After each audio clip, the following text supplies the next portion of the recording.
Capítulo 2. Meditaciones en un sendero de Surrey. James Bond metió la tercera velocidad, enfiló el Saab 900 turbo hacia la izquierda, pegándose al borde del camino, cubierto de pasto, y pisó el acelerador para sacar el auto de la curva. Su ruta lo llevaba por una complicada red de caminos rurales, tan detestados por los taxistas londinenses, pues se había propuesto tomar un atajo que corría entre estos setos, ondulantes campiñas y gigantescas ojivas formadas por las copas de los añosos árboles, todo lo cual se entretejía con los caminos secundarios de Surrey. Aquel paseo por el campo lo llevaría a Guildford y, después de un tramo recto por buenas carreteras, a Londres. Bond conducía a excesiva velocidad. Un vistazo al tablero de instrumentos con sus carátulas digitales que se reflejaban en el parabrisas del Saab, construido especialmente para él, le indicó que corría casi 60 millas por hora, cosa decididamente peligrosa en este tipo de camino. El motor rugía cuando volvió a cambiar la velocidad. Luego aceleró la marcha para salir de una serie de curvas dobles. Poco a poco, sin embargo, se impulsó el sentido común y Bond pisó ligeramente el freno, hasta reducir su marcha a un ritmo más sensato, pero no por eso logró dominar la ira que lo poseía. Aquella misma noche había recorrido el mismo camino, aunque en sentido inverso, en dirección a su casita de campo, recién adquirida y decorada, y he aquí que en medio de la hermosa noche de junio regresaba a Londres a toda velocidad. Había preparado su fin de semana con cierta anticipación. Como obreros y decoradores acababan de dar por concluidas sus trabajos, sería la primera vez que estuviera solo y libre de extraños en su cabaña. Además tenía la intención de pasar esos días en compañía de una vieja amiga, una rubia ágil de soberbia figura a la que, según la expresión de Bill Turner, jefe de Estado Mayor de M, conocía con intermitencias. Desde hacía muchísimos años, a decir verdad, uno de los factores que lo había decidido a comprar la casita de campo era el hecho de que la rubia en cuestión vivía unas 6 millas del lugar. El viernes en cuestión, Bond despachó con rapidez nunca antes visto una enorme cantidad de trabajo. Ni siquiera salió a almorzar, decidió abandonar Londres lo más temprano posible, para evitar el tránsito caótico de todas las tardes del viernes. El campo se ofrecía en su mejor aspecto. Hasta el interior del automóvil penetraba la mezcla de fragancias que flotaban en el aire en un perfecto día de verano, y ese aroma producía una sensación de paz y bienestar, lo que para Bond era cosa muy poco frecuente en los tiempos que corrían. James Bond no era supersticioso, pero esa tarde al acercarse a la cabaña le pareció que había más urracas que de costumbre. Volaban por debajo haciendo toda clase de piruetas a lo largo de caminos y senderos como dados blanquinegros arrojados por un cubilete. Bond recordó un antiguo adagio, una dolor, dos alegría. Cerca del coche sobrevolaban numerosos urracas solitarias. Lo primero que hizo Bond cuando entró en su casa fue poner a refrescar una botella de Dom Perignon, del 55, a sabiendas de que lo mismo podía resultar un néctar divino que la botella de vinagre más cara que hubiera probado. Luego pasó el cuarto de huéspedes. Situado en el piso bajo, se quitó el traje más bien conservador que vestía. Se metió bajo la regadera, primero un rocío hirviente, luego agua helada, al grado de sentir que lo atravesaban miles de agujas. Después de sacarse con una toalla áspera, Bond se friccionó con un poco de colonia imperial, de Guerlain. Se puso unos cómodos pantalones azul marino de ligera franela de lana. Se calzó sus cómodas pantuflas de piel y estaba ocupado en cerrar el brazalete de su precioso de su apreciado Rolex Oyster Perpetual de oro macizo, cuando escuchó el timbre del teléfono. Más que repiquetear, se dirigía que ronroneaba, y a Bond se le encogió el corazón, pues se trataba del teléfono rojo. Por exigencia de su trabajo estaba obligado a instalar dos aparatos telefónicos, tanto en su departamento cercano de King Road como en su cabaña. Uno era para uso ordinario, si bien tenía número privado, el otro era un aparato rojo, plano, anguloso, sin disco ni teclado para marcar. Ese teléfono estéril, a prueba de interversiones llamado trampa de alambre. En la jerga del oficio estaba conectado directamente con el edificio que dominaba Ranges Park, que pasaba por albergar las oficinas centrales del Transport Export Ltd.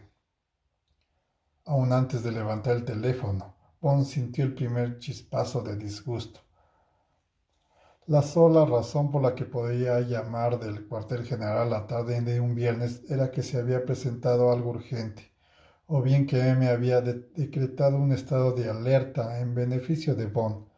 Su disgusto se asentó debido a quizá que últimamente muchos de estos casos urgentes lo habían obligado a permanecer sentado en algún cuarto de control o comunicaciones durante varios días, mano sobre mano, o bien a sujetarse a muchas horas de instrucción, todo para que el último momento se cancelara la misión. Los tiempos habían cambiado y, la verdad sea dicha, a Bond no le hacía maldita gracia las restricciones políticas impuestas al servicio secreto, al que había dedicado toda su fidelidad y todo su esfuerzo durante más tiempo del que le gustaba recordar. Levantó el auricular del teléfono rojo. James, tal como lo había supuesto, era Bill Tanner, quien hablaba. Bond gruñó por toda respuesta. Me quiere que te presentes aquí. La voz de Tan era tan lisa como una mesa de billar. ¿Hoy mismo? No puedo repetir por el teléfono sus palabras exactas, pero me dio a entender que antes de ahora sería mucho mejor. El viernes por la tarde, replicó Bond pensativo, presa del creciente irritación, pues veía cómo se le iba de entre las manos su idílico final de semana, como un buen vino que se escapaba por la coladera. Y sin demora, recalcó el jefe del Estado Mayor, dicho lo cual cortó la comunicación. En el momento de tomar el entronque de Guilford, Bond recordó el desencanto que no pudo menos que percibir en la voz de su amiga, cuando le notificó que sus planes se habían cancelado. ¿Acaso debería servirle de consuelo? A decir verdad, Bond pasaba por una temporada en la que todo consuelo era poco. Hubo momentos en que pensó incluso en renunciar o, en la jerga del oficio, hacer por la vida. ¿Cómo cambian los tiempos? Pensó. Antes esa expresión connotaba defección, pero ya no se interpretaba en ese sentido. El mundo cambia, James, y los tiempos también, había dicho M hace unos 2 años, después de notificarle la abolición de la categoría preferente doble cero, cuyo significado era quien ostentaba esos 2 ceros antes de su número tenía autorización para matar, en el cumplimiento de su deber. Esos políticos son unos estúpidos que no tienen ni idea de lo que se necesita dentro de poco. Nos obligaron a marcar tarjeta de control a la entrada y a la salida del trabajo. Aquello había ocurrido durante la llamada purga de realización, a la que el servicio solía hacer referencia como la matanza del caos ordenado, cuya connotación era idéntica a la masacre de Weirpus, efectuada en el caso de la CIA. En esa ocasión se despidió a gran número de miembros fidelicísimos del Servicio Secreto de los Estados Unidos, cosa realizada literalmente de la noche a la mañana, y algo semejante ocurrió en el Servicio Secreto británico, cuyo presupuesto se restringió en opinión de un pomposo funcionario de Whitehall, gracias a que se logró imponer a los servicios secretos y de seguridad una lógica más apegada a la realidad. quieren cortarnos las garras, James, había dicho Emma en aquel día amargo, y luego con una de aquellas raras sonrisas que parecían iluminar el gris oscuro de sus ojos, masculló entre dientes que Winterhall se había equivocado al juzgarlos capaz de obedecer ciegamente sus dictados. Mientras yo ocupe este puesto 007, tú, tú seguirás siendo el agente 007. Aceptaré la plena responsabilidad de tus actos. Y tú, por tu parte, solo aceptarás las comisiones que yo te asigne. Hay ocasiones en que este país necesita de un desfacedor de extuertos, de un instrumento romo, y por vida que tendrá pueden dirigirme tantos oficios idiotas como quieran y abolir la sección doble cero. Pero nosotros podemos limitarnos y a cambiarle el nombre en adelante. Se llamará sección especial. Y tú eres la sección especial, James. ¿Me has entendido, 007? Desde luego, señor.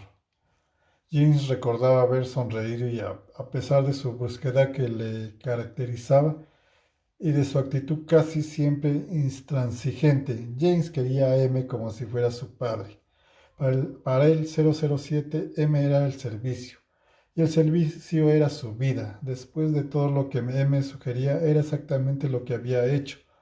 Los soviéticos, en el caso de Smerts, su viejo enemigo.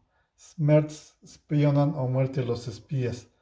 La sección existía aún, oscura médula dentro de la entraña vital del KGB.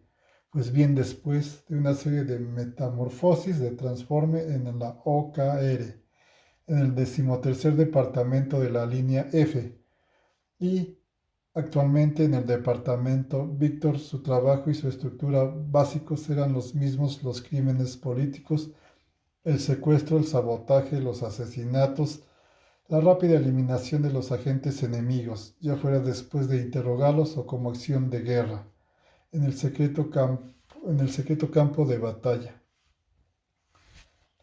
En esa ocasión Bond abandonó la oficina de M, lleno de optimismo, pero en el curso de los años transcurridos desde entonces, solo había realizado 4 misiones en las que el prefijo doble cero había tenido importancia. Parte de su trabajo consistía en matar. No era que le gustara hacerlo, pero sí en el cumplimiento del deber resultaba imperativo, sabía hacerlo bien.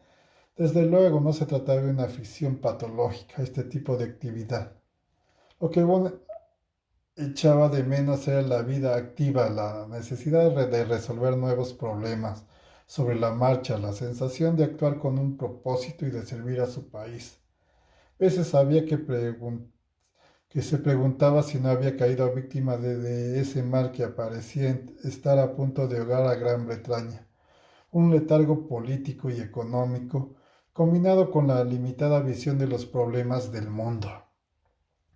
Las 4 misiones más recientes habían consistido en acciones rápidas, breves, secas, clandestinas, y si bien sería erróneo afirmar que James Bond añoraba el peligro, había momentos en que se sentía el garete sin objetivo alguno en la vida. Se conservaba en óptimas condiciones. Todas las mañanas se sometió a una rigurosa rutina de lagartijas, sentadillas, ejercicios con los brazos y ejercicios de respiración. Una vez al mes, en el recinto destinado por el servicio al adiestramiento de sus hombres, Bond pasaba por una sesión de prácticas para refrescar sus tácticas de combate y los métodos para matar sin ruido. Semanalmente acudía a las prácticas de tiro en el polígono Maidstone de la policía. 2 veces al año se ausentaba por 15 días que pasaba en el cuartel general de la SAS en Hertfordshire. Bond se los había ingeniado incluso para alternar su tren de vida, aunque muy ligeramente, y adaptarse a las cambiantes presiones de los años 60 y los comienzos de los 80. Había reducido de manera radical su consumo de alcohol, salvo en excepciones. Se hizo arreglos con Morelans en la calle Grosvenor para que le prepararan una nueva mezcla de tabacos cuyo contenido de alquitrán era ligeramente menor que el de cualquiera de las marcas que se vendían en el mercado. Precisamente llevaba en el bolsillo superior de su chaqueta la famosa cigarrera de acero, pavoneando con 20 de aquellos cigarrillos que ostentaban los tres cercos dorados justamente donde terminaba el filtro. Por lo demás, los últimos años habían sido para Bond iguales que para cualquiera de los funcionarios ejecutivos que trabajaban para M. Preparar el trabajo en la oficina, interrogar, recibir información, ocuparse de organizar ideas malas pasadas y dirigir la intervención de teléfonos y locales. Los únicos goces que le había deparado ese monótono periodo fueron la compra de su cabaña y de su nuevo automóvil. Hacía tiempo que soñaba con una casa de campo y al fin encontró lo que buscaba a 5 millas de Hesper, a una buena milla de la aldea más cercana. El sitio colmaba todas sus aspiraciones y a las 24 horas de haber visto la finca había cerrado el trato. Al cabo de un mes entraron en acción constructores y decoradores provistos de las detalladas instrucciones que les dio el propietario.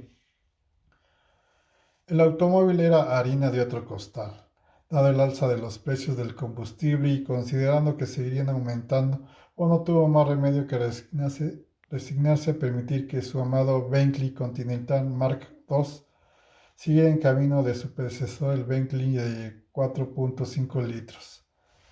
Su decisión de comprar un auto extranjero en un momento en que todas las presiones convenían en el empeño de fomentar el consumo de productos nacionales causó extrañeza y disgusto, pero Bond no prestó la menor atención. Incluso hizo notar que había incrementado una empresa británica el complicado trabajo de dejarlo a su entero gusto, gracias a la instalación de los más modernos y avanzados accesorios como era el tablero digital, el sistema de control a velocidad de crucero y otros aditamentos que más parecían cosa de magia. Todos ellos debidos al talento de inventores británicos y de su poderosa microficha.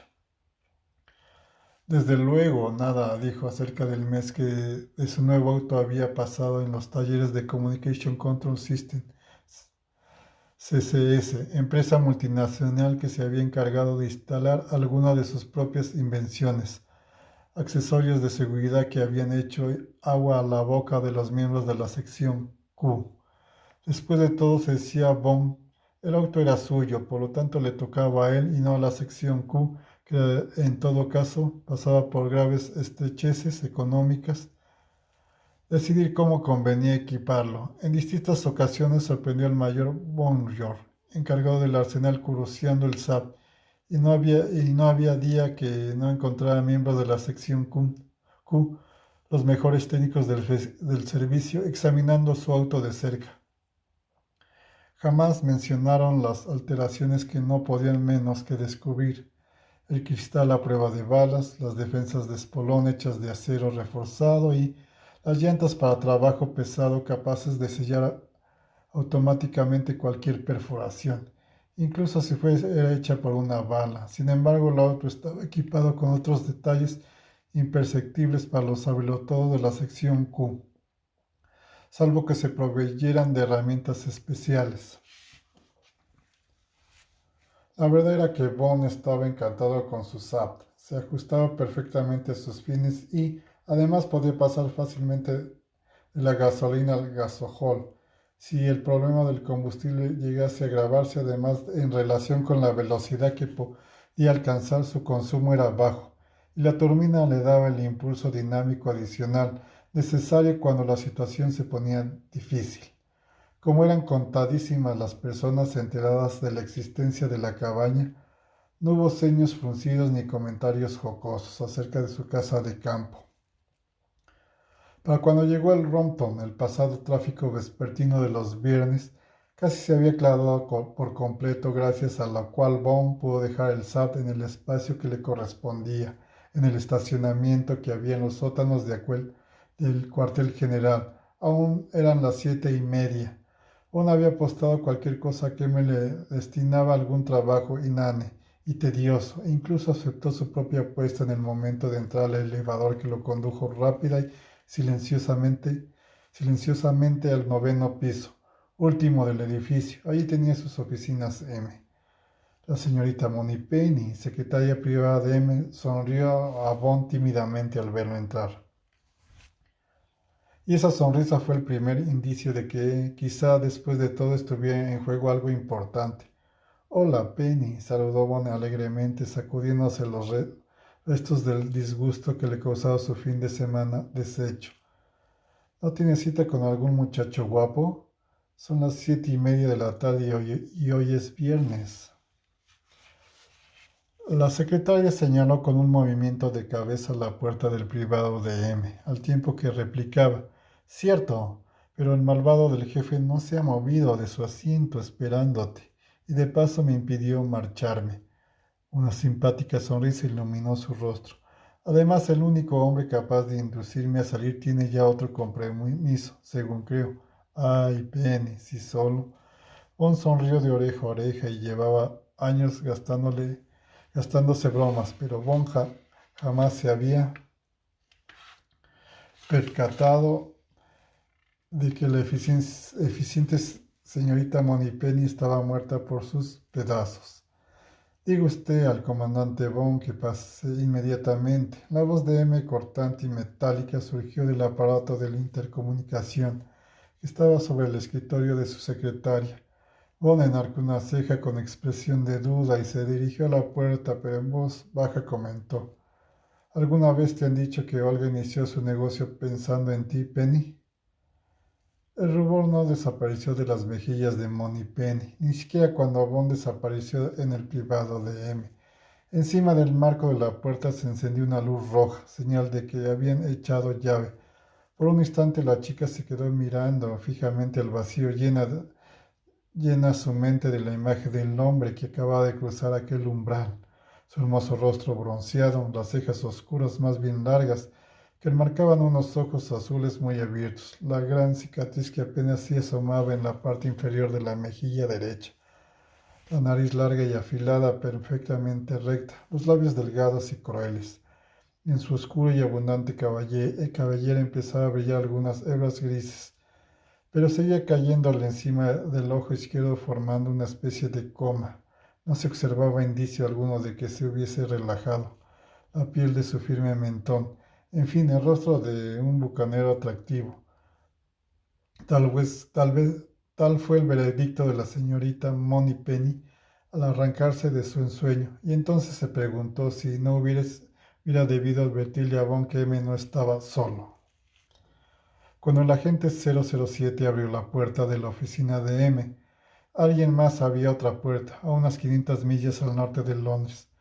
El hombre era el hombre que esa misma mañana abandonara Dublín tan hábilmente disfrazado. Alzó los ojos, se puso de pie y extendió la mano para saludar al recién llegado.